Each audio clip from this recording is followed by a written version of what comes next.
नमस्कार मित्रांनो. आज आपल्या जीमेलला जे अनवॉन्टेड जे आपण साईट्सला सबस्क्रिप्शन केलेलं असतं आणि त्यामुळे त्या साईट्सचे आपल्याला बॅक टू बॅक मेल्स येऊन पडलेले असतात.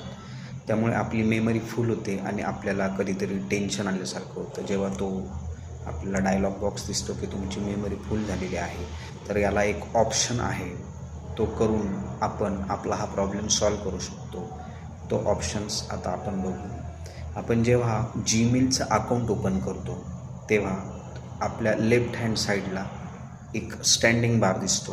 स्टँडिंग बारला वरती इनबॉक्स असतं आणि त्याच्या थोडं बॉटम साईडला जर आपण आलो तर तिथे एक मोर नावाचं ऑप्शन, त्याला क्लिक करायचं आहे. त्याला क्लिक केल्यानंतर एक्झॅक्ट थोडंसं खाली गेलं खालच्या बॉटम साईडला तर आपल्याला एक ऑप्शन दिसतो मॅनेज सबस्क्रिप्शन म्हणून. त्याला जर आपण त्या मॅनेज सबस्क्रिप्शनला जर क्लिक केलं तर तिथे खूप साऱ्या साईट्सला आपण आधी सबस्क्राईब करून ठेवलेलं असतं, अनवॉन्टेड साईट्सला, तर ते दिसतात आणि त्यामुळे त्यांना अलाउ केल्यामुळे आपल्याला कंटिन्यू बॅक टू बॅक त्यांचे मेल्स येत असतात.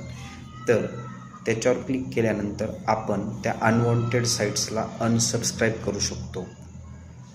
तर ते केल्याने आपले खूप सारे प्रॉब्लेम्स सॉल्व्ह होतील असं मला वाटतं आणि जो आपला स्पेस ज्याचा मिसयूज केला जातो या साईट्सकडून, त्याचा स्पेस आपल्याला वाचेल आणि आपण त्याच्यापासून एक सावध राहू याच्यापुढे आणि ती क्रिया करा. त्यामुळे आपल्याला ती एक समाधान मिळेल. थँक्यू.